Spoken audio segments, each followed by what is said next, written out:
forgot my coffee.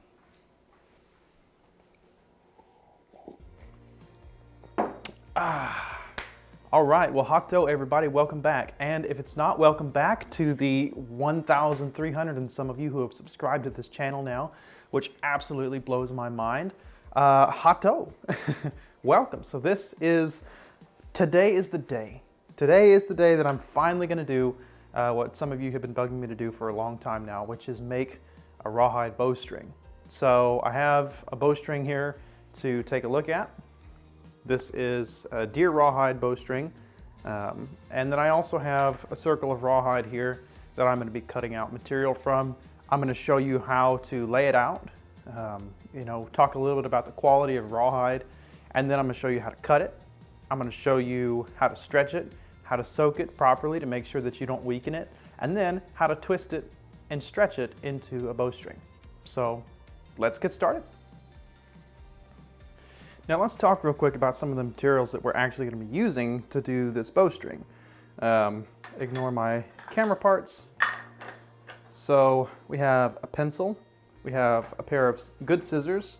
You don't want to use scissors that are too large. You want to have good control over your scissors and how far you're cutting. So I would recommend something like, razor edge or, something like this. This size or smaller. And then of course you need rawhide. Now this is a deer rawhide that has been scraped very thin, almost vellum-like. So it does make a bowstring, but it can be a little bit delicate. So I'm gonna be using this. It has made successful bowstrings before, so we're gonna give it a shot today and see if the quality is consistent. So let's go ahead and start drawing it out. So very first thing you need to do right off the bat is you need to take a pencil, and this one's kind of gotten rolled up and squished a little bit, so it's going to be a little difficult. It's easier if everything is sort of flat. You can see I have some marks on here from where I was previously cutting out bowstrings from this. This started out as a much larger piece and it's kind of been whittled down into what you see here. So I'm just going to continue on that.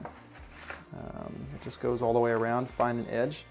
But if you were to start off a bowstring like we're going to do here, you would find an edge and you would simply taper the line in to wherever you were planning on cutting. So you would follow that around and around and around until you got all the way back to where you started. So now what I'm going to do is just continue the thickness of this line all the way around, I don't know how many times, just until it seems like we've got enough, more than enough. So one thing you can do, you can always use a little extra cord. You are kind of stuck if you don't cut enough. So this is all it is.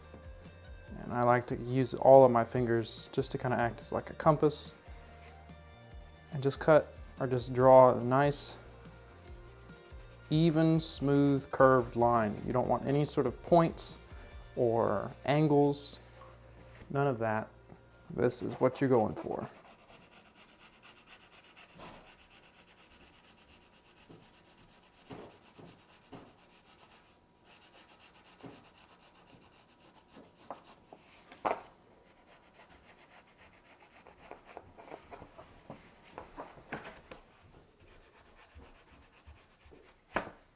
Okay, so I have the rawhide traced out exactly kind of where I want it. The next step is to cut it. Now you end your line the same way you started it, as a smooth taper into the bowstring itself. So you don't want to have any sort of square or abrupt cuts, not even if it's kind of rounded. You want it to be nice and tapered and smooth. So when we talk about using bowstring or using rawhide to make bowstrings, there are a couple different things to think about. Number one is the actual strength of the leather. A rabbit rawhide bowstring isn't going to last as long as a deer rawhide or as something like a groundhog, which is a really, really good choice. Any of those like rodent type animals like squirrels or groundhogs, their skin is really great for making bowstrings, for drums, because they're pretty high in tensile strength. They're really nice and strong. So great choice for making bowstrings with. Now, I tell guests all the time that, you know, make bowstrings out of squirrel hides or groundhogs, and they kind of chuckle and they're like, well, how do you do that? They're only like this big, you know. How do you make a bowstring out of a squirrel? It's got to be a tiny little bow. And then I explained to them that it's a long spiral cut out of the hide itself, and it makes a lot of sense. People are like, oh wow, that's cool. I never thought about things like that. And that's kind of the point, you know. Native folks have a little bit different way of looking at this two-dimensional space. You know, spirals are a very big part of our culture, you know, and so everything moves in a circle, in a spiral. And so, you know, everything that we kind of do in our patterns mimic that. So it's only natural that something like this, that's part of our natural cycle of life and death, would follow a similar pattern. So I'm going to take my scissors and I'm going to cut this out. It's going to take almost as long to cut it out as it did to draw it. But once I've got it cut out, the next thing to do is to wet the rawhide to get it ready to soak. And I'm going to show you how to do that very carefully so that you do not damage your rawhide and weaken it. So let's get cutting, and then I'll show you how to do that. There's another pretty inconsistent spot right there. So when this hide was scraped, it was done like a lot of hides are, you know, but except this one is very thin. So it's inconsistent across its surface. But the epidermis is entirely intact, so that's a good thing, especially when making a bowstring like this. You can see we've got a pretty long length already, but keep in mind this is going to be doubled, or I think even tripled for this one. So we're going to have to cut 3 times as much as we might think we need. So I'm about halfway done with this. You can see, I mean, you can see right through this piece of rawhide. But it is cutting fairly easily because it's so thin.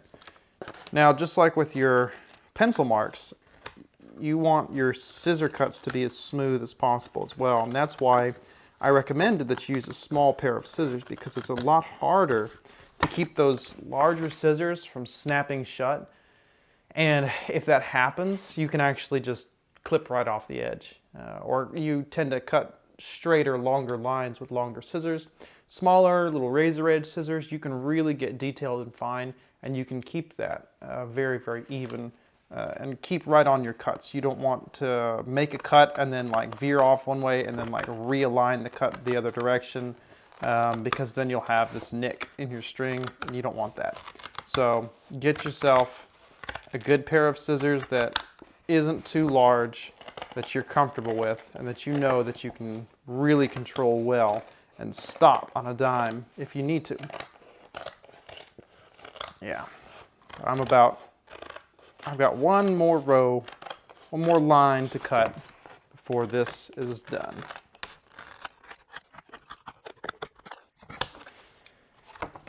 And then I think I'm gonna get something to eat. I don't know if any of you who are watching are from Oklahoma or Texas, you know, or Kansas, but I really miss Brahms right now. I'm thinking about home, and man, a Brahms hamburger and some mint chocolate chip ice cream sound so good. We're done. As you can see, you can get quite a bit out of a disc of rawhide like this. You know, you really use the material very, very efficiently. And this is what we've got. This isn't going to be a terribly long bowstring. This is probably going to be used for a kid's bow. The next thing to do is to get this wet and stretch it out by hand to see kind of where the inconsistencies are, to see if this thing's even going to work. And this is the point in time where if it's going to fail, it's probably going to fail either here or in the stretching. So let's get to it.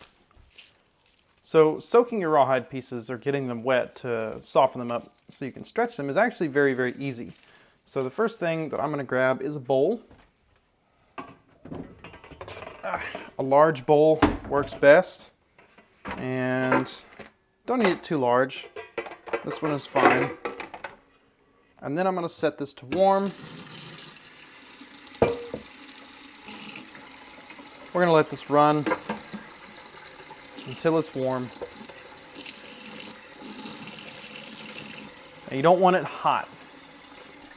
Keep in mind that this is skin. If your skin doesn't like being in the temperature that you're going to use, then it's probably not going to be good for this either. The last thing you want to do is weaken this by cooking it, essentially. Now, the reason that this step is important is, number one, temperature, and number two, time. You do not want to leave your material in the water for too long. So I'm going to fill this bowl up, and then I'm actually just going to dunk it and stretch kind of a little bit by hand until it's all the same consistency. So you can see I've got my bowl of warm water. It is perfectly temperature. You know, it's not too hot, it's not terrible cool, warm enough to soften this. And we just place this down inside there. And already, it's like a noodle. You know, it's starting to kind of darken in color, and you can see it's already getting softer, more supple. And the more we do this, the softer it gets.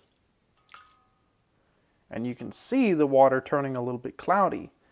Now that, you don't want to leave this in here too long, because you will sort of rinse out a lot of the natural glue that's in this hide. Not really, not enough to make a huge difference, but enough. You know, you can see how this is kind of mottled like this. You can see part of the rawhide is somewhat light, and some of it's transparent. You know, this will all be a somewhat transparent, and it'll be, you'll feel it. It'll all feel the same. None of it will feel stiff anymore. That's about what you, al dente, right? We're going on the pasta theme. I'm hungry. So we're going to continue on that road. So when it's all al dente, that's when you know it's ready to go. So just treat this like pasta. You know, if you wouldn't want to bite into it, if it didn't feel like a piece of pasta that you actually wanted to eat, then it's not ready. Man, I need to get some lunch. And keep an eye out for these knots like this. This is a problem. It's about ready. There's a couple spots here in the middle that are still a little, I can scratch them. They have texture underneath my fingernail. The parts that are ready don't have any texture underneath my fingernail. They feel like wet spaghetti. This is thin rawhide. This is very thin rawhide, so it doesn't take long at all to get this to a good point.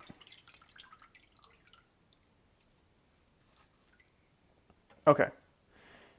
I can squish this out a little bit. Don't wring it. Just enough to get the excess moisture out, and set this water aside. Don't dump it quite yet, in case you need it again. I'll scoot you back again.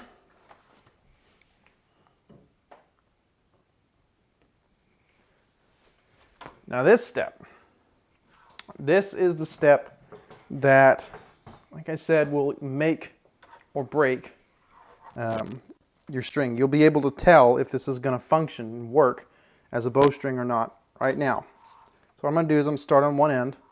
Okay, so I'm going to pull the bowstring material through my hands, just gripping it just very lightly and just pulling it through and giving it a nice stretch. And what you can see is some happening in some places is you get these spots like this that are inconsistent. Like that's thick, that's thin, then it's thick. Oh, there's a thin spot, right? You can see it printing out in real time. So thick, getting a little thinner, got a little wiggles there. Yep, all thick, all thick. Yep, yep, yep. Pretty much all thick. Pretty much all thick. Look at that little wiggle. There's some major offenders like this guy right here. And I cut this all at the same thickness. That's the point of doing this is to get this out now. So get this out now, get the bowstring somewhat acclimated to starting to stretch. You can see here, look at that. All right, and this is kind of curled up, but I mean, you can see just the difference in thickness that is coming through. And then we get back to the other end.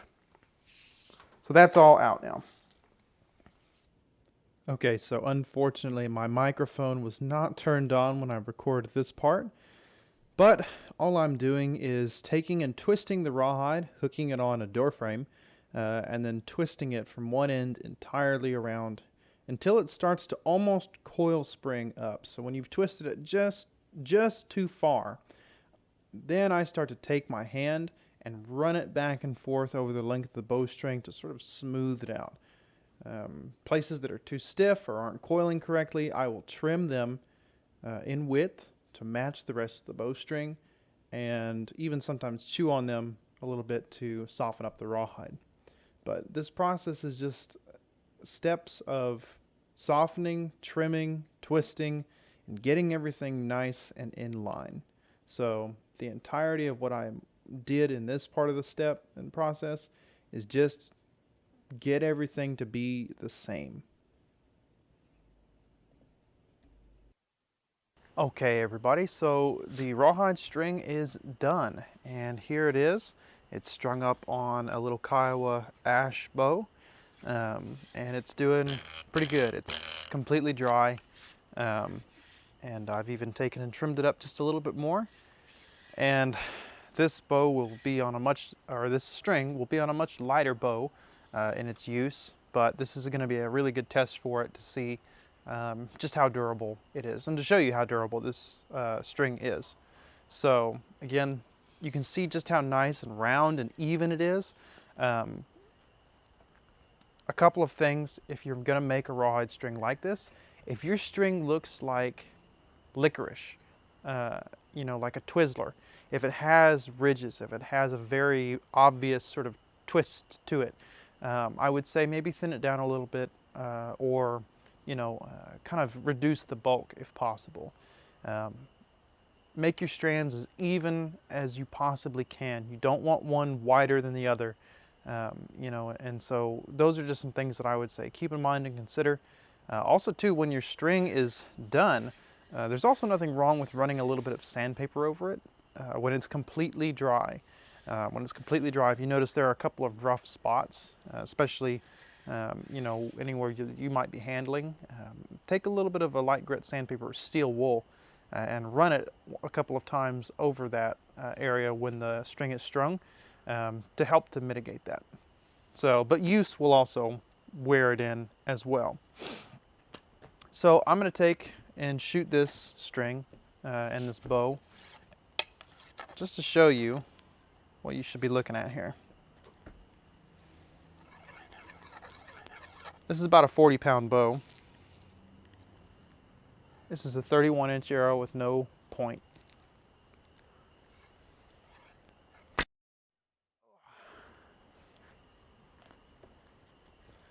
So it's very fast, it's very light. So there are a couple of misconceptions about rawhide strings. The first of which is they're heavy. So I used to think this for a long time too. You know, plant fiber strings, you know, are much lighter in weight compared to rawhide strings, and they're not that much lighter in weight when it comes down to it. Not anything that's going to matter when it's being thrown around by a bow. The other one is the moisture resistance. You know, myself included, for a while, I really was reluctant to take a rawhide string out in the rain. If I knew it was going to be raining, or if I knew, you know, like it's the summertime, I'm probably packing almost all plant fiber or synthetic strings. You know, there's just no reason that I would want a rawhide string.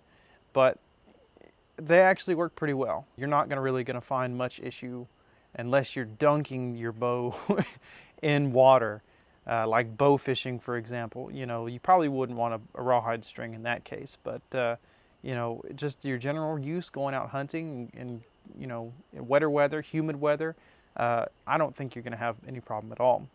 And of course, speed that comes with those two things. So rawhide strings are heavy and they slow down even more when they get wet, right?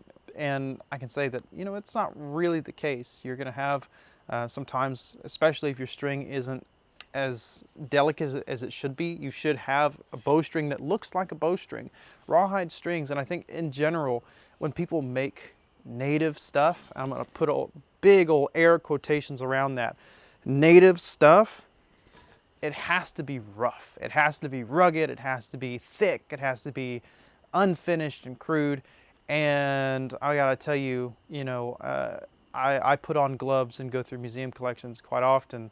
And I did it just this past week, as a matter of fact, at Indiana State Museum. And very, very few things that I saw could be described as crude or unfinished or, you know, unsightly. And, you know, bows and archery equipment are kind of in that category. You know, one of the things that you have to consider about things like bows is that as time progresses, you lose specialists, right? Old points at a certain point in time, you know, where people have settled. They are agricultural societies, no longer hunter-gatherers after the Ice Age. You know, and they're starting to really put some time and effort into their communities. You start to see the development of arts and a little bit of a renaissance when it comes to, you know, the skill of people producing certain things. You start to see masters of these things. And these masters start to produce specific items like points and certain styles of points. You know, they're importing exotic materials to do their crafts. They're using, you know, good quality metal tools to make their bows. You know, and probably very, very good quality strings to go alongside them. So everything kind of points to this level of fineness. And then at European arrival, there's this huge decline in that because of the introduction of disease. Much like we see today, people start to isolate themselves. Communities become smaller, family units try to stick together more often than not, and you live a little bit more rural lifestyle. You're doing more than everything yourself, right? So instead of having artisans who specialize in the production of these copper tools and meteorite iron tools and, you know, specific point styles, who have caches of points that you can go and trade for, now, you know, you kind of have to make your own points and your own shafts, and you have to cut your own fletchings, and you have to make your own bow, and you have to make your own strings, and you have to do all these things yourself. And it's a really kind of a large change in the lifestyle of a lot of individuals. So you start to see a little bit more roughness. You start to see a little bit more unskilled hands producing things like points and bows, and they become survival tools once again. So that's something to keep in mind if you are looking at bows and other hunting equipment from certain time periods, like the you know, contact forward.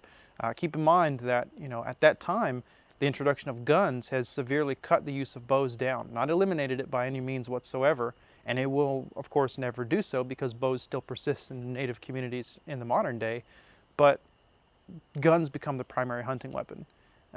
You know, and people are trapping, and, you know, these things kind of take the place, and so the quality of a lot of these things goes down as well. It's just kind of some thoughts that I had there, you know, after visiting the museum last week and getting to pal around with the director of archaeology there. So there we have it, finally getting around to making the video on the rawhide bowstring. I hope y'all enjoy it, and if you have any questions, please leave them down in the comments below. But other than that, I will see you all next video. Let me know what you want to see. Let me know if there's anything in particular. I've got some folks who want to know a little bit more about 18th century clothing and accoutrement, particularly match coats and gorgets.